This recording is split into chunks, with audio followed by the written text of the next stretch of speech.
That's right. So here's hopefully some of the book. Oh, absolutely.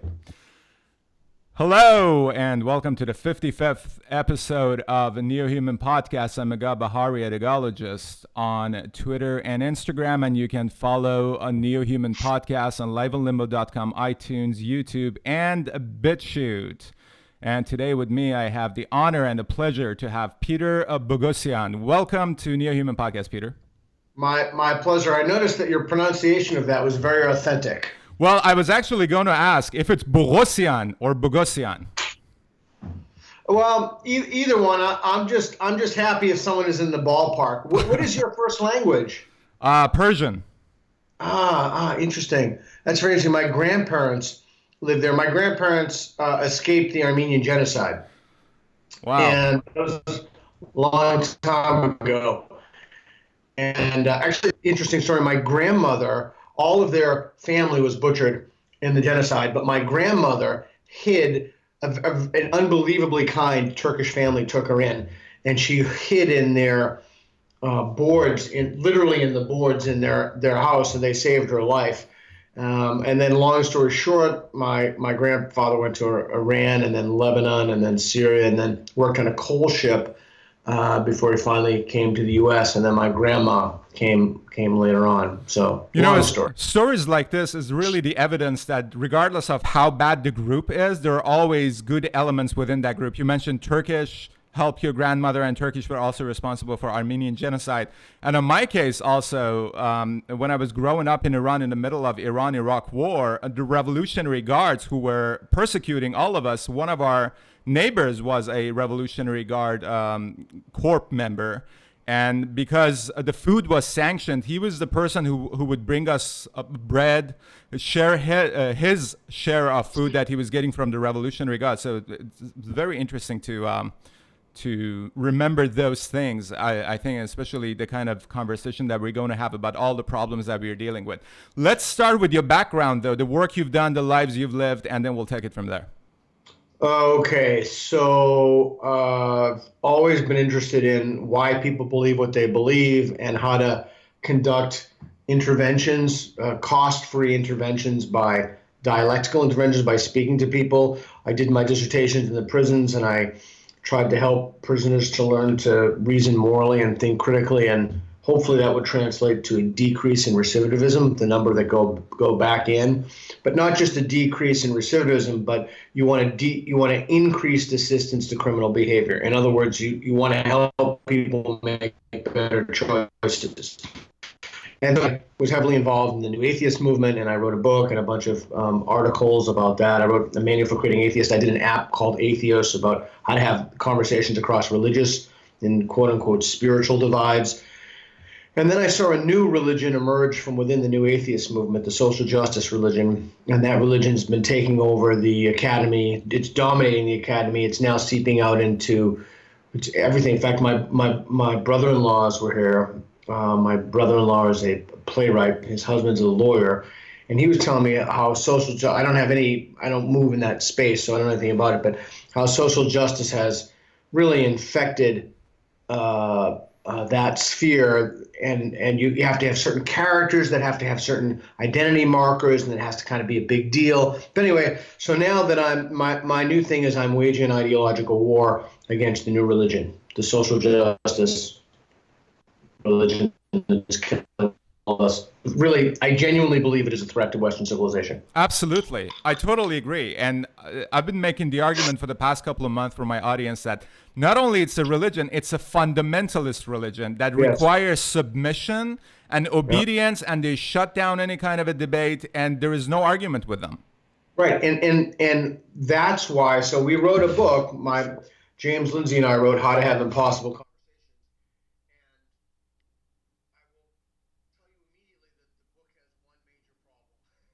It's an odd way to pitch a book, but it's true. You can't force someone to have a conversation with you if they don't want to have a conversation. Right, exactly. You can't kidnap somebody. So we wrote a piece, an op-ed for the Wall Street Journal a few months ago. Something like social justice warriors won't listen, but you should. So you should actually listen when these people tell you something. They actually believe it. When they tell you that there's they want injustice as they perceive it, and then the words they use. They're not the words that normal people think they use, like equity or social justice is the big one, or inclusion is another big word, or a word they use that they've changed the meaning of. Diversity.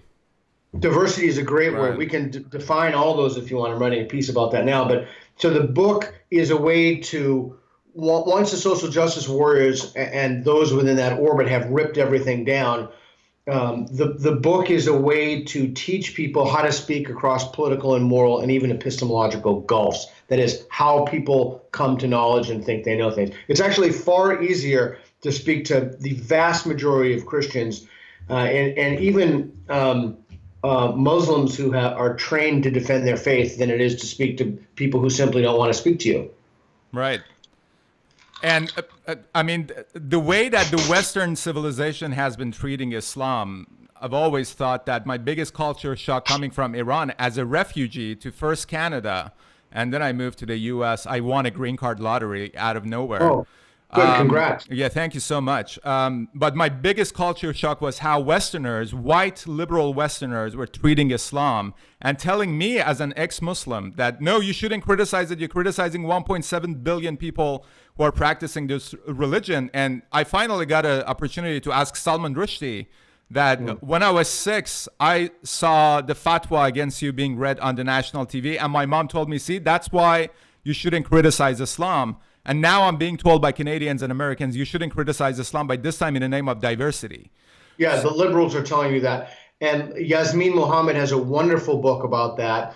And Sarah Hayter, I'm sure you know, Yes. She's done some incredibly important work.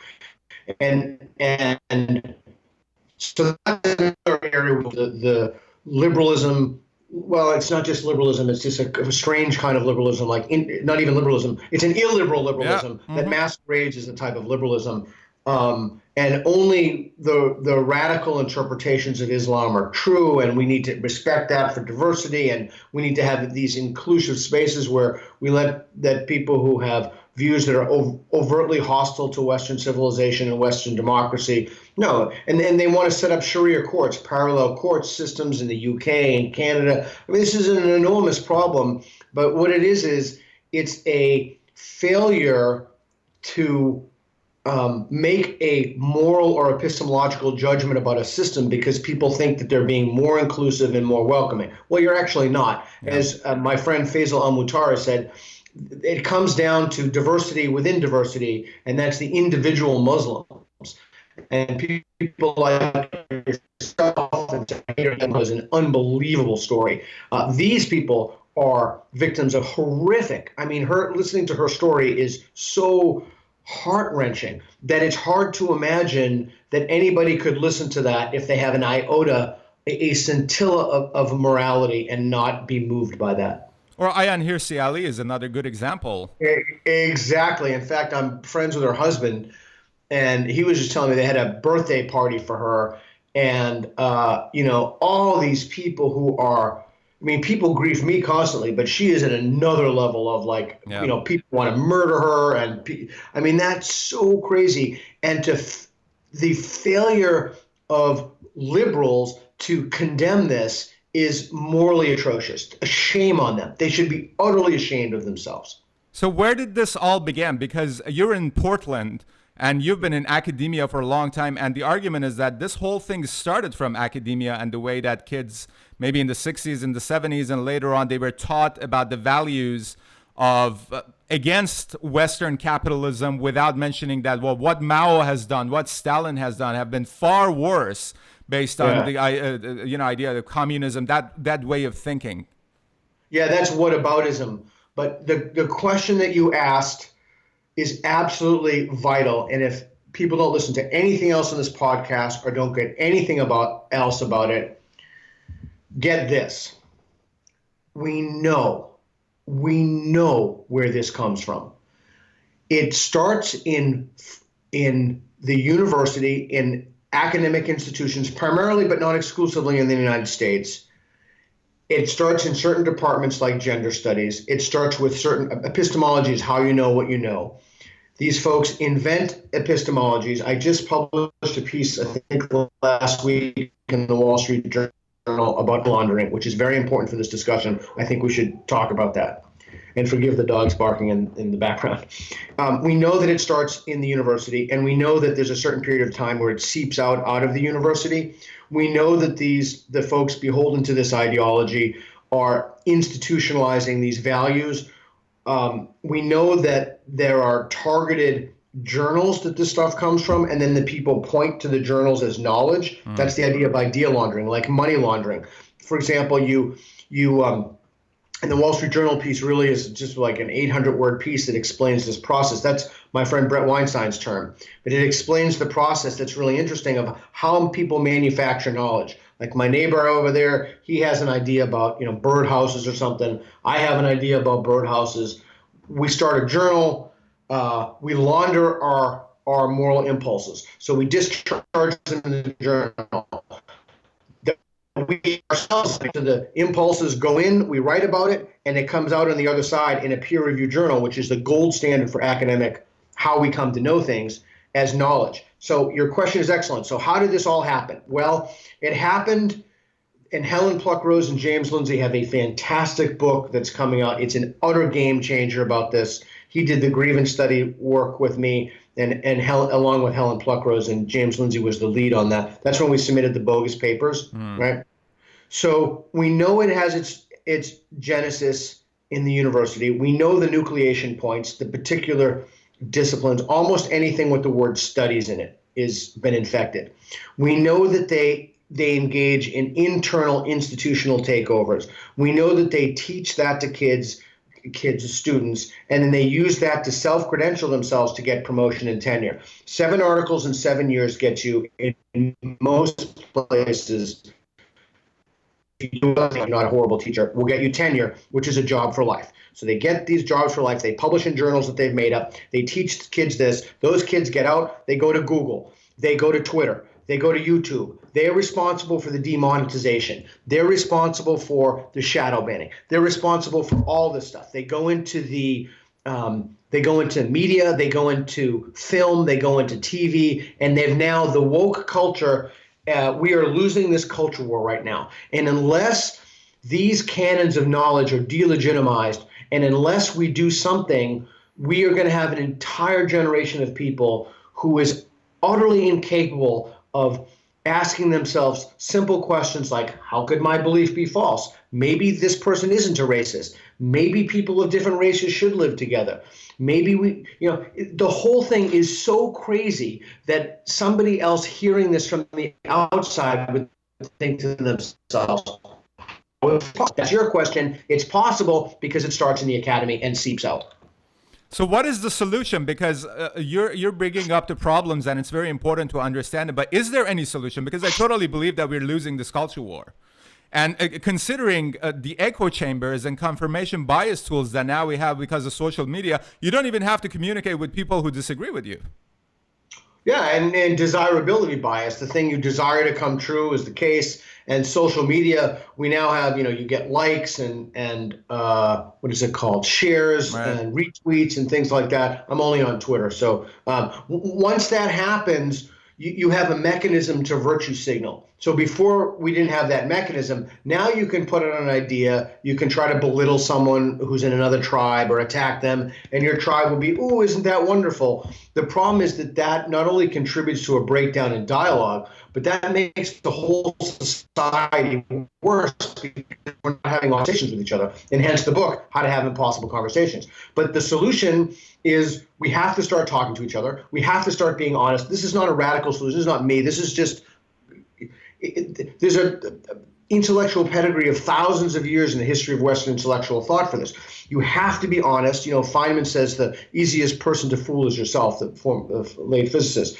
We have to be honest about our problems. We have to not worry about how other people feel when we talk about very serious issues that engage us all. We have to speak openly about race and gender. We have to have difficult conversations about trans issues and giving kids hormones. My buddy was just telling me that his friend and his friend's wife are estranged, and his friend's wife is utterly convinced that their 12-year-old boy is trans. So they're giving this 12-year-old kid hormones now, which is insane to me. But we know that this has a moral justification in the peer-reviewed journals. We know that because we can point to them. We know that the op-ed that I mentioned, I talk about fat studies because it's something that people can grasp. It's very easy to understand. We know that there are lines of literature coming out that are basically diabetes denialism. You can be healthy at every size, and we know, just as that's obviously utterly insane, there are other things that are less insane because they're obfuscated. They're written in such a way that only academicians can understand them. But even those things are taught to students, and they come to think that they know things that they just don't know. Now, since we are living in representative democracies, you would imagine that if this is a voter base in the coming years and decades, there are going to be representatives who are representing this insanity as public policy. Yeah, like Elizabeth Warren. I mean, does she really believe this shit, though, or is she just pandering for vote? But I'm talking about people who will be believers of this crap, religiously believe this, who will become public policy legislators and regulators. That I can't answer that question. I don't know, quote unquote, what's in her heart. I have no idea what she believes. I've always been honest about the candidate that I support, Andrew Yang, who's a non-intersectional, he's not a lunatic, he's an evidence-based guy, he's a left of center liberal, maybe you want to say classical liberal. But as long as we keep pushing, someone wrote a really interesting piece about when you looked at the former candidates, all the Republicans had are issue, which I myself, being a liberal, I disagreed with 98% of those. But the Democrats, we're going to serve this group. We're going to do this for this group. We're going to do this to this group. So we need to move away from identity politics and move towards talking about these really hard issues. Mm-hmm. And the most important thing, as you said, is to talk with people across the aisle. I saw you on Tucker Carlson, and I'm sure that you have received a lot of attack because of it. Another example of an individual who is running as a Democrat is Tulsi Gabbard, who goes on Fox News because she's not getting any kind of a platform on the other side. And it's the media and the core of the party that is attacking her as impure. And Hillary Clinton is accusing her of being a Russian agent without any kind of a basis. I know. That was so crazy. That was so utterly, I was just utterly appalled by that. But and the answer, I'm sorry, the answer is that, well, how do you know she's not? Hillary Clinton must know something for saying that. No, she doesn't know shit. Right. That's in philosophy, we call that argument from ignorance. Like, you can't prove that she's not. Okay. I can't prove a lot of shit that's not true. That doesn't go around accusing majors in the Air Force Reserve of being Russian agents. That's insane. Yeah. Not only is that insane, like, that's a heinous character assassination. So you can accuse anybody you want, but if you're going to make a very serious accusation like that, man, you got to have some evidence. I think Yang was actually talking about that too, but that's just common sense. So your question about we have to talk constructively about moving forward. We have to, I think, look, if you're utterly preoccupied, if everywhere you go, all you're seeing is a grievance, a racial grievance, a gender grievance, some kind of a disability grievance, a fat person grievance, if that's your reality tunnel and that's your lens through which you view reality, not only is that a kind of tragedy within that, but you become more brittle over time so that it takes less and less to set you off. And what we need, and Jonathan Haidt and Greg Lukianoff talk about this, reverse order in the Calling of the American Mind, that we need to start making people who are resilient. We know that the number of mental health crises in colleges has escalated. We have very significant data points. Is a 2017 Scott Lilienfeld piece, Microaggressions, Strong Claims, and Adequate Evidence. We know that there is insufficient evidence to warrant belief on about certain the patriarchy, the pay wage gap, whatever it is. And so the consequence of that is people make shit up. That's why they just create their own journals and ideal launder, because either they have a desirability bias where they want these things to be true, or they're utterly deranged in the first place. And they're living in these tight-knit ecosystems in which the people within it, it's utterly inconceivable that their worldview could be wrong. So what they do is that's how we get to, that's your other question, like that's how we got into this mess, is that, with Christians at the end of the day, unless someone has very sophisticated apologetics training, they're going to tell you they believe something on the basis of faith, right? These people, they don't need any faith. They just point to the bogus research they've done in these journals and say, this is how we know. But no, it's not how you know. It's the shit you made up. You just you're not even pretending to know something you don't know. It's even worse. Yeah, they're using the journals as a point of authority, which is exactly what religious people do. Yeah, and that's why it's isomorphic to the Bible, for example. Like in the Bible, you see, and that's why we came up with one of the ideas we came up to do the grievance studies when we submitted the fake papers. But the way out of this is, do you do jujitsu, by the way? No, I'm really interested after listening to hours and hours of Joe Rogan. You do? Well, you should. Oh. It's a wonderful thing. I was very rarely that I got to do it. I got to do it today, but it'd be hard to say, but there's a position in jiu-jitsu in which you try to, it's called a roll-off armbar. You sit on the your opponent's chest, basically try to move their arm like this. And what people do is they grab their own hand so you can't move their arm off. And what people do is they just kick the other arm off. And once you kick this arm off, you can just crank that arm. Okay. So it's a similar phenomenon, if you will. Like you take your situation, like protection of radical Islam. We can't even attack the problem of radical Islam or Islamization. I mean, it depends. Majid Nawaz has a number of specific terms that he uses for that. But this hand here, the intersectional leftists, right? Mm-hmm. So we keep trying to engage this problem, but this is the real problem, right? The problem is that we need to kick that arm off. We need to have open discourse and speak honestly about the problems. And these folks are preventing that from happening. So our first order of business, it's like if you want to take pollution out of a stream, your first order of business is to not pollute it anymore.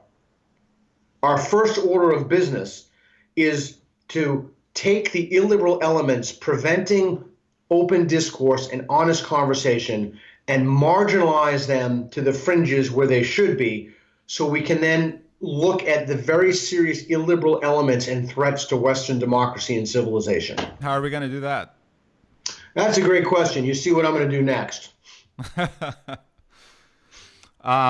You said you're a liberal and you're supporting Andrew Yang. I like Andrew Yang and I like Tulsi Gabbard, but I don't see it in myself to support the party of Adam Schiff and Nadler and Maxine Waters and AOC. And this is a party that has capitalized on this insanity. Yeah, you're always voting for a candidate, though. But I mean, yeah, I now really see. Go ahead. I now see how DNC is screwing over a very electable candidate like Tulsi Gabbard or Andrew Yang in favor of a guy who's falling apart, who's Joe Biden, with weight of corruption and skeletons behind him. So it's not like they even care about the vote of their constituents for a candidate. It's the vote of who is going to represent the interest of the party and the corporate interest of them. Yeah, I mean, this is now you're getting into a domain that's outside my area of expertise, so I can't speak well to it. I can say that if you look on Yang's campaign page, he has the most detail I've ever seen for everything. Like, what should we do with the penny? How do we clean plastics out of the ocean? I mean, like, everything you can think of. Now, you might say, I don't agree with that. Okay, that's your prerogative. Agree or disagree. But it's all there exactly what he's going to do. So I would suggest to you, you're voting for a person who has very specific policies in place as opposed to a party. Plus, I don't really know what the alternative is. I cannot stand Donald Trump. Right. I think he's the worst president of my lifetime. And one more thing, I don't think, and way out of my area of expertise, I could be completely wrong about this. I just don't think Elizabeth Warren in these insane, I just don't think she's electable. Maybe I'm wrong. I don't know. I don't think Bernie's electable, but again, maybe I'm wrong. I think at core, we have deep anti-Semitism. I think the Borat throw the Jew down the well kind of showed that. But I do think we have deep anti-Semitism. I don't think people will vote for socialists. But again, maybe I'm wrong. I don't know. But when I look at the candidates and I don't want to be led by ideology. I want to be led by evidence. And I want someone who's going to value evidence over ideology, even if that means contradicting a party narrative. Well, let me ask you this. How confident you are in the representative democracy as a system altogether by itself? Because it used to be, let's say, even up to maybe 15 years ago, that if a candidate would win, the big picture was supported by the narrative that was being distributed from very limited sources. So you had limited TV channels, relatively speaking, limited newspapers, and they all basically were talking about, okay, you know, this guy has lost, he's going to campaign next election and win. Right now, you don't need any of those things. Why is it that AOC has such a power that she can dictate a narrative to the speaker, to Speaker Pelosi, on the back of her Twitter followers, on the back of the power that she's gained through social media? So what is going on? I was just going to say that. Yeah, social media. I'm literally just say that, but go ahead. So what's the point of elections? Because even if you lose, there is going to be a crowd of people who are using the same kind of technique, gathering around as many people as they possibly can to echo their sentiment, but they're doing it in a very unelected kind of a manner. All you need is a phone and a Twitter account to do that. Yeah, and that's a huge problem, and that also said James Lindsay and I, the co-author of the book and the grievance studies thing.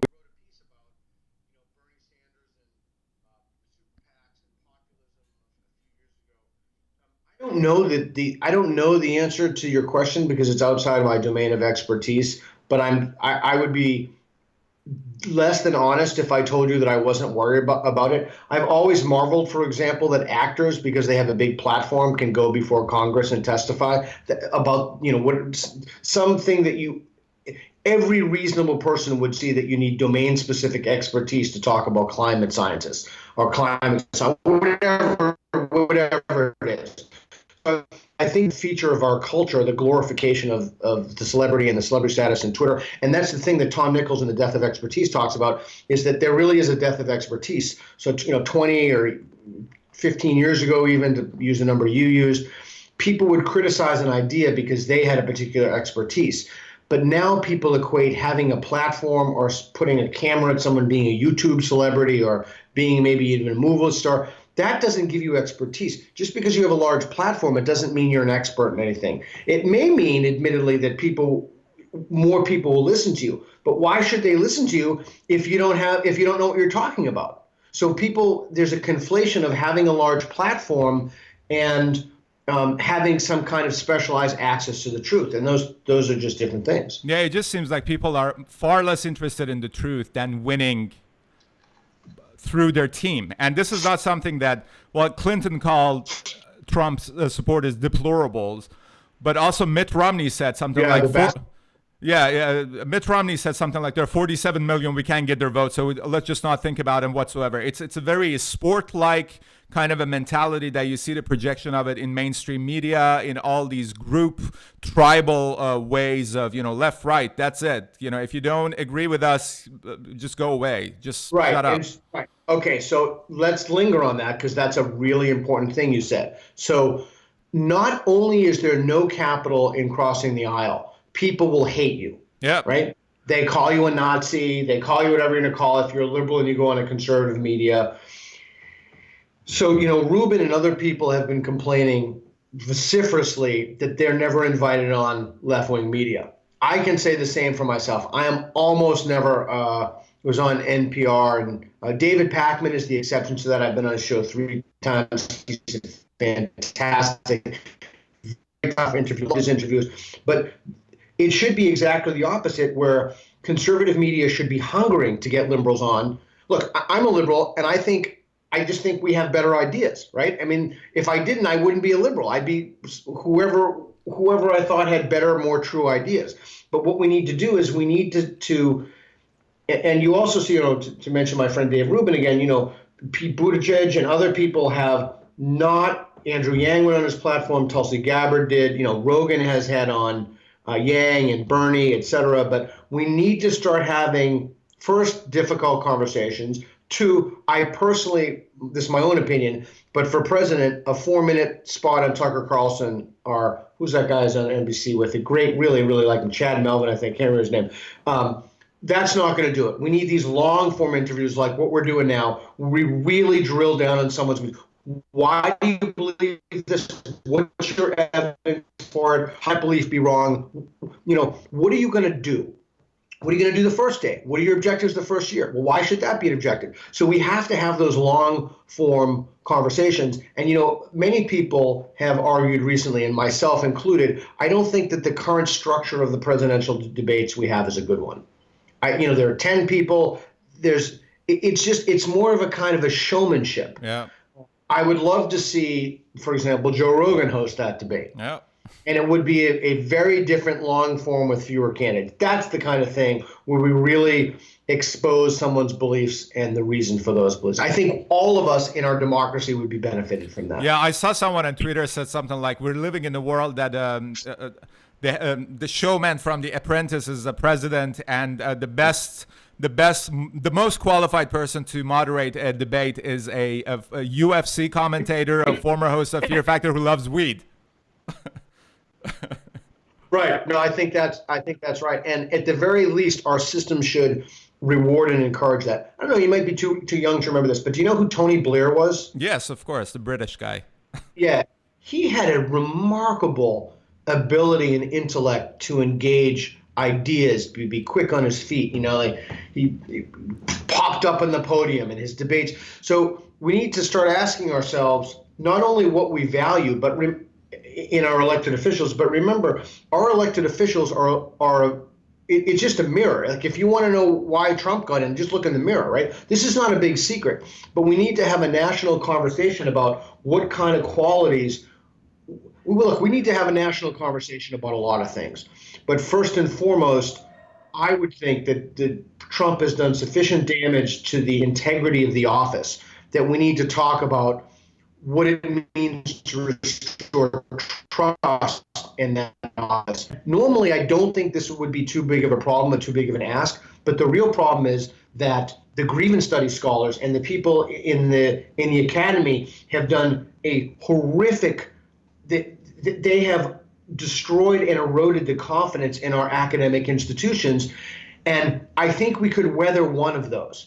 I think we could possibly weather maybe the judiciary or the Supreme Court or, cabinet. I think we could weather that, no problem. I think we could even weather, presidential. But now we have fundamental institutions necessary or constitutive of what representative democracy is, and public trust in those institutions has been eroded. And now we have a crisis. We have a legitimation crisis. Well, a lot of people are making the argument that Democrats are the one who are causing all this trouble with the way that they've been treating the impeachment, with the way that they basically build up accusations and demand investigations, spend millions and millions of dollars, and when nothing comes out of it, they just change narrative and just move on the basis of partisan bias. Yeah, and so my response to that would be we've got to move away from blaming and toward contribution. We talk about that in the book, and toward contribution. I mean, look, this is an enormous. We are facing enormous problems, and it would seem to me to be self-evident that we should be able to secure. You and I, this is the first time I've ever seen you. This is the first time I've ever spoken. Maybe our reality tunnels are closer together, so we can converge on things that we think are important. But we should be able to come up with a few things that we think are important that we can move the society toward. It's very difficult to do that when you have the academy that's taken over by, as Dawkins says, pretentious charlatans. I mean, these people are fucking lunatics. We have the academy taken over by these people, teaching people to look for problems everywhere where there are clearly no problems. Meanwhile, I can't remember, where was it? Every time I see something like something horrific in the world regarding gender or women, I always know that, like in Iran, you're probably much more familiar with what's happening, that, the whole dancing and the religious beliefs and the, day of no hijabs. So why aren't the people who are utterly outraged about a disparity at a conference, why have I never seen a single protest about the way women are, the actual rape culture in India? Well, the answer to that is because they're brown and there's intersectional variables, etc. We it is a catastrophic failure to morally triage issues. We have the Yazidi, for example, who were literally we know this. We know this from people who have escaped. We know this from the videos they were smuggled out. They had literal slave markets. They sold women as slaves. Did the women's studies or the gender studies, was there a single protest on campus? No, nothing. Total silence. Total, absolute, unmitigated silence. So we have a very, very serious problem that we are going to need to do a lot of work. I don't think that we're going to see this pull out of our. I don't think we're going to pull us out of this anytime soon. And at this point, I do not think the academy is salvageable. I really don't. I think the top tier institutions, Harvard, Princeton, Yale, Berkeley, Stanford, UPenn, I think those are, I was thinking of philosophy, it's Dartmouth, whatever. I think those are, everybody's going to want to go to those and send their kids to those. Analogous to what we saw in the old media in the 90s with the media empires falling. When I was a kid, I had CBS, ABC, NBC. There was Dan Rather, Tom Brokaw. Those models have disintegrated. The models now that we see that are disintegrating are the traditional established models, the old university systems. We see these, PSU now has a 3% decrease in enrollment, and budgets are tight, but they're already tighter. And we see that this is almost the perfect storm of what you don't want to have happen to you if you want to maintain an international and political competitiveness. Anyway, I spoke too much. I'm obviously passionate about this. I'm fed up. I'm trying to do the best that I can. I was trying to salvage the university system. I no longer think it's possible. I think we have very serious problems, and unless we get our shit together, these problems are not going to go away. Right. You mentioned not only people are not protesting what's happening, for example, in Iran with respect to women, they're just silent about it. It's not only that, they're lining up to cover their head with an American flag that is being handed to them by people like Linda Sarsour without even questioning what is the motivation of this woman who's doing it to you and using this as a propaganda back home and back to the communities where there are getting the resources and support from. Yeah, and then the Prime Minister of New Zealand wears a headscarf. Yeah. As if. So, just as a parenthetic, you would fit very well in here with my friends. You do very well. So those kinds of ideologies. In the people sucked into that orbit of ideology. This gets back to the question that you asked initially, which was excellent, and which I have a very difficult time explaining. Maybe I'm not articulate enough. Maybe it's just too complex. We know where these come from. These things are coming from far leftist and university systems. And my response to that is the solution is not to change my views to become a right-wing conservative. The left, the media won't take me. I'm almost forced at this point to go on right-wing media. People have published, send me things. Idea laundering in the Journal, to get back to what we spoke about. Great. You shouldn't have published it in the Wall Street Journal. Well, I'm telling you right now, very few left-wing places would have taken it. I had a piece in the New York Times about how to have better conversations, but that wasn't a piece attacking left-wing lunacy. So, your question of what to do about this is, we need to ask ourselves some fundamental questions about what we're teaching our kids and what we ought to teach our kids and where we want to move as a society and what multicultural means.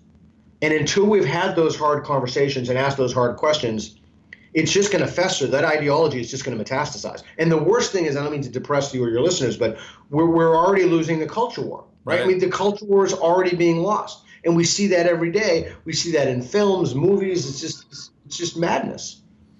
Do you see any influence coming from China? Because some people are making the argument that Chinese are using this PC culture and this shutting down of speech and basically fueling this divide as a form of warfare. In China or in the U.S.? No, in the U.S., using the market influence that they have, for example, through NBA, that we saw what happened, through Disney, these kind of thing. So the idea initially was we would, so one of the greatest things, in my opinion, that we have as a way to maintain American identity is movies and videos, et cetera. I mean, people are going to love, I was going to, name some, what's that? I don't even want to name any rappers. I listen to my kids listen to that stuff. Like, our movies are way to influence the culture politically. And this is gonna sound like it's a non sequitur, but I'm gonna dovetail back into what you're talking about. Not only should we not have sanctions against a country, we should actually have reverse sanctions against them. We should just keep North Korea, no sanctions. Fuck that. We're gonna dump all of our shit on them. We're gonna airdrop. I don't know if they have CD players. We'll airdrop that. We'll give them televisions. We're gonna pump in, Days of Our Lives or whatever. So we are gonna saturate them with U.S. culture. The idea with China was that this would liberalize China, but it's turning out to be this kind of like post-Kissinger, Dente, it's hard to explain. I have some history with China. My daughter's adopted from China. My son lives in China now. I have Chinese people in my house. So I've been studying Chinese diligently for 11 years, and I know 6 words. It's a very difficult language. But what's happening now is that those I wouldn't say Chinese values, but the drive to the social responsibility as a business increases profits, the famous Milton Friedman article. What's happening now is that companies are adhering to that, and it's not having the effect of liberalizing China. It's having the effect in this country of calcifying or hardening stances that we take because there are economic or financial incentives to take those, as opposed to democratic or political incentives. Mm-hmm. You hear my dogs too, so don't worry about yours. Just go crazy with every movement. We've been talking to Peter Boghossian. He has a new book called How to Have Impossible Conversations, a very practical guide. The way that you approach the book, and I still haven't finished it, but I've been reading it, it kind of reminded me of, I had William Irvin last week talking about his book. Yeah. And his book is basically a series of suggestions of how to use stoicism to have a better life. It seems like you also have suggestions about how to have impossible conversations. What are some of those suggestions, and what are some of the ways that you would recommend to people to consider moving forward, having conversations with people who they disagree with? Well, the most important thing is you have to figure out what your goal is. What's the goal in having the conversation? Right. And once you do that, you can kind of work backward from the goal. The book is filled with 36 techniques and specific templates of exactly what to say and what to do and how to respond. And it goes from fundamentals all the way up to conversing with an ideologue. So don't look at someone as an adversary. Look at them as a conversation partner. Try to figure out how someone knows what they know as opposed to just what their conclusion is. That's a big mistake that people make. Why does someone believe this? Okay, once we got that, we can then work backward from that.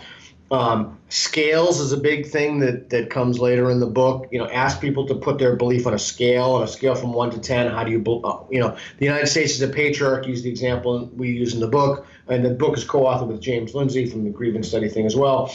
Okay, the United States is a patriarchy. Okay, if Saudi Arabia is a 9 in a patriarchy, where is the United States?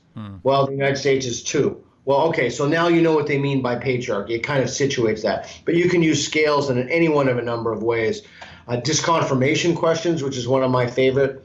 How could that belief be wrong? Not how is it wrong? So it creates a little wedge in the way people see, how could my belief be wrong? When you combine the techniques together, like yes anding. So if you say something, instead of me saying yes, but, that denies everything that you said before that, but it's yes anding. That comes from improv comedy. Everything. It's hostage negotiations are in there. Like minimal encourages, like what hostage negotiators do, and it's how they speak to people. Use ask a calibrated question. Calibrated questions don't lend themselves to yes and no, but like how, why are calibrated questions. Or, do you think X? Yes or no? So I don't know, just the book is just replete with techniques of exactly how to do that and how to speak to someone across what you consider to be an incommensurable or irreconcilable difference, a gulf. You mentioned the atheist movement. I want to bring up a argument that I heard being thrown around, that the West has lost its way in large ways because of atheists jeopardize the values of Judeo-Christian that these societies and Western civilization, according to that argument, is built up. How do you feel about that? Okay, that's a very complicated question that my thinking has changed on recently. So I think many of us took a Pollyanna stance, and that stance was, Sam Harris. You know who Sam Harris is? Yes, Yeah. of So course. he has said, it's like no society has ever become less reasonable when its people become more rational, something like that. I can't remember the exact quotation, but so what you're asking is about. There are many things there. One is something that Lindsay and I call the substitution hypothesis. And the substitution hypothesis, and there people disagree, like the psychologist Clay Rutledge and others, is that people have to have something. So isn't it better if they have a more benign belief as opposed to a more deranged, vile, hurtful belief?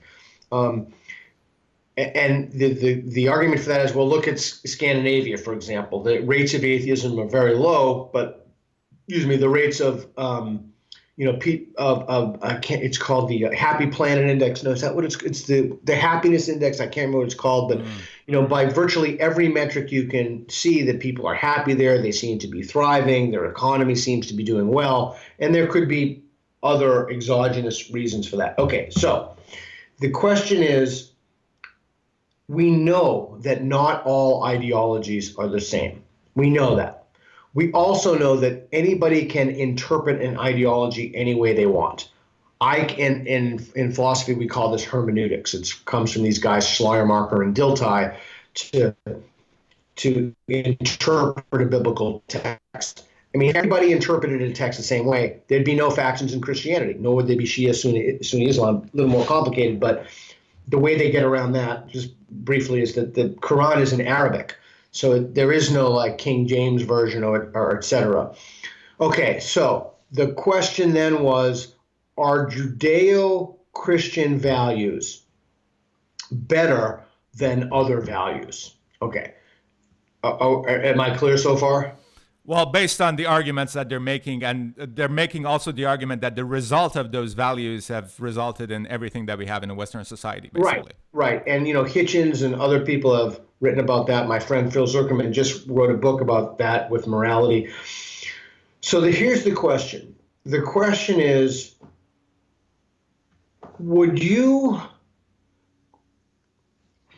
okay, it's complicated. So I'm going to start. Let's say you have a number of values. We know that all religions are not the same, right? Yeah. And we know that, and begin to use Harris, as Harris has said, the more fundamentalist a Jane is, the less we have to worry about her. Right? Right. Okay. So we know that not all religions are the same. We know that even fundamentalist interpretations of some religions are not as bad as fundamentalist interpretations of other religions. We know that these religions have conflicting claims, like, in the Quran, I can't remember the surah, but it says Jesus was not crucified, but yet this is a core belief. Many people don't know that. This is a core belief of Christianity, that Jesus was died on the cross, buried and resurrected. Okay. The question is that belief system and the morals it carries with it, leaving aside the fact that it's almost definitely false, is better than the new religion that's emerged today of intersectionality, which is basically dividing people into ever more minute categories, a kind of standpoint epistemology which denigrates objective truth, I mean, I could go on, but is there a way to hierarchically prioritize competing value systems and then make a choice based upon those?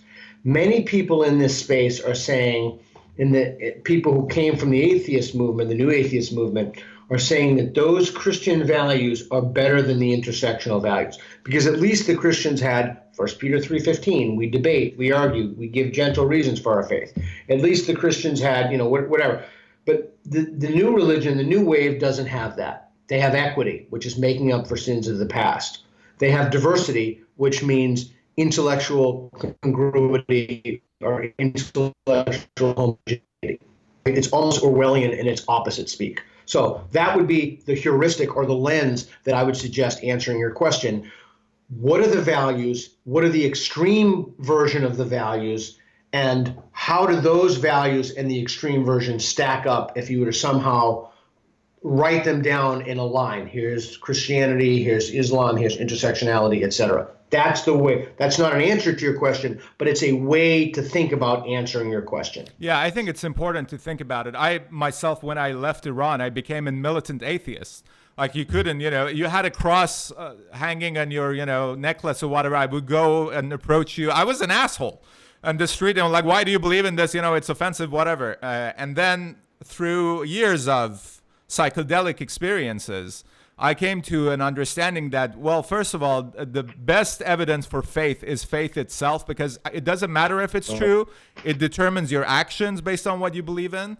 And also, I don't know, but I'm not even going to call myself agnostic. Obviously, I don't believe in the God that is sitting up there and judging you and will put you in hell if you masturbate. I mean, that makes no sense whatsoever.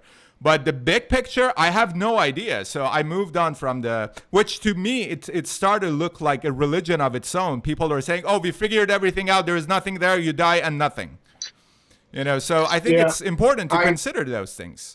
Yeah, I understand where you came from in that experience and how that caused you to react. We know that people change their minds from a point of view of psychological safety, and that hardline militant approach isn't going to help someone shed a delusion. I don't really consider myself an atheist. I consider myself more of an infidel. Yes. Yeah, atheist is kind of a weaker term. I just have zero toleration for superstition in regards to guys. But really, your question was a very, very good one. Given that it's at least possible that people need to believe something, shouldn't they believe things that are more benign? I mean, that's a reasonable question. In the Republic, Plato has this thing called the myth of the metals, and that we teach a caste system. The people at the top have gold in their veins, and then silver and bronze, etc. When is it useful, or what role should society play? Now, in the United States, it plays a huge role. They get granted tax-exempt status, and they have Parsons exemptions where people can live in these places and they're not taxed.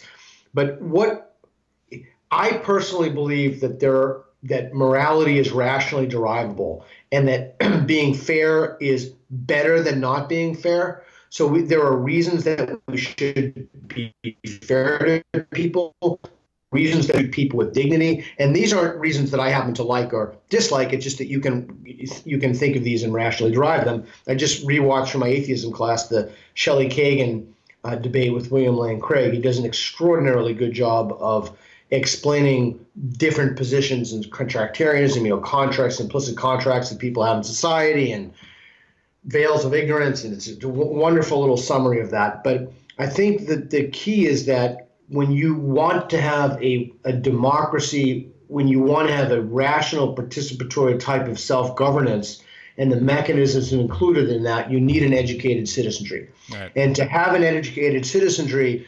I don't know any way around this. You have to have some kind of a graduated income tax on the people at the top to make sure that the people on the bottom have equal access to what John Rawls calls a public education of the first rate, to ensure that all of our citizens get a public education of the first rate, regardless of race, religion, creed, height, disability, anything. once you have that, we can have meaningful conversations about why equality of outcome is totally irrelevant as long as everybody has an equal opportunity, how to be fair to people. But I believe all of that stuff is rationally derivable. It's in liberalism. It's in Enlightenment values. It's in this idea of we can stand on our own 2 feet. We can figure stuff out. And we have to figure stuff out because the alternative of just, praying for it or throwing up our hands, any of this stuff, it's just too much at stake right now. Yeah. Peter, what's next for you, and where can people follow your work except your Twitter, which is at Peter Boghossian? What's next for me? That's a good question. I'm working on some stuff right now that I'm very hopeful for. I am really attempting to promote scientific skepticism. I'm taking the tail. For the dog by the tail by the, I don't know what it is, but I'm really making a concerted effort to shine a light on social justice ideology and how it's creating divisions among us. I'm just writing and thinking, and I'm about to start working on another book very, very shortly. But I think that the main thing is I'm really concerned about the state of the universities, and I'm really concerned that unless I don't know how this could happen, but unless these departments reform themselves and unless we really are truly honest with each other and something radical happens, I don't know, like aliens come down, so we have to band together or something. My sincere hope is that we can guide society on the path to very quick a superordinate identity. So instead of going down, you're Iranian or you're disabled or you're gay or bi, whatever you are, we go up. Oh, you're human. Oh, we both dealing with plastic in the ocean. Oh, we both, are Americans. I see the flag. Or we both like music. I like Led Zeppelin. You like finding commonalities and moving forward and building friendships across divides. So I think that's what we should be moving toward. It's very difficult to use the jiu-jitsu analogy again when you have another hand telling you, you can't be friends with someone of a different race, or, you've got to treat someone based upon what they look like differently. We really have to stop that because it's killing us. You mentioned aliens. My last question to you is about aliens. I ask all my guests, but with respect to banding together, maybe a silver lining is that this outrageous actions and decision making by SJWs, I call them social justice whiners. Maybe that's the element that is bringing everyone else, regardless of left or right, together against what they're standing for. Yeah, it's extraordinary. I'm friends with Eric London, who's a hardcore Marxist, and I'm friends with evangelical Christians, like actual, hardcore. I believe there's a real talking snake people, and friends with people all of the economic and political and social and even moral spectrum. And I can tell you, we're all sick of it. Yep. Everybody's sick of it. I'm sick of walking on eggshells. I'm sick of being called a racist. Everybody's sick of not being able to talk about things. Everybody's sick of the infestation of this. It's just metastasized throughout. We're sick of it. And I'm not having it anymore. And I'm going to do everything I can to fight it. Right there with you, man. Let me ask you the final question I ask all my guests, that if you come across an intelligent alien from a different civilization, what would you say the worst thing humanity has done, and what would you say is our greatest achievement? How would I know it was an intelligent alien? You could confirm it based on some AI system. All right, so I had some mechanism in place so that I knew it was an alien. Okay. And you're the first person, by the way, that is bringing this up, which is awesome. Oh, really? Because I was thinking that in order for me to, I would have to figure out how I would. Well, that's the thing in the book we talk about. How would you know that? But how do you, for example, know that I'm an intelligent person from or have any kind of a consciousness? You define that, you get to that conclusion based on the exchange of ideas and information that we have. Yeah, I mean, I have every reason to believe that you're not from the middle of Neptune, right? But beside the obvious, I have no reason to believe that you are in the middle of Neptune. So I operate as if you're not. But the inherent in the question is how would I know? Boy, they would have to learn. How would I communicate with them? They would have to learn. But if they learn English, that embedded in learning English is that they must be familiar with pre-existing condition. Like they must be familiar with culture, or they couldn't learn English. Now maybe like so. I'm trying to construct a scenario to make it make sense to me, so I would know what to tell them. Right. Yeah. So give me the. I'm just going to go with the question. Give me the question again. That's awesome. If you come across an intelligent alien from a different civilization that you could confirm it's intelligent and you have the same kind of a context to make a conversation, what would you say is the worst thing humanity has done, and what would you say is our greatest achievement? The worst thing humanity has done. Well, it's hard to top genocide in terms of things that are bad. I'm thinking of Solzhenitsyn, kind of everyday acts of cruelty or inhumanity. So I don't necessarily one big thing like a genocide, but it's cruelty. And then the best thing, what was the exact phrase? The best thing we've done or the best thing we've created or what? Yeah, our greatest achievement. Oh, that's the easy one. Our greatest achievement is the Olympus, is the Socratic method. It's the system by which we can weed out what's false. There's nothing, it determines everything. It determines how we act. It determines, the Olympus, and coupled with that, the scientific method. Do you think it's something that can be replicated within algorithms? I think at sufficiently advanced levels of AI, the only way that they would communicate with each other would be through an Olympus. There'd be no other reason to communicate with each other. They would ask perfect questions and have perfect counterexamples to those, and they would do it so quickly. They would weed through that information so quickly that they would be left with propositions that were almost definitely true.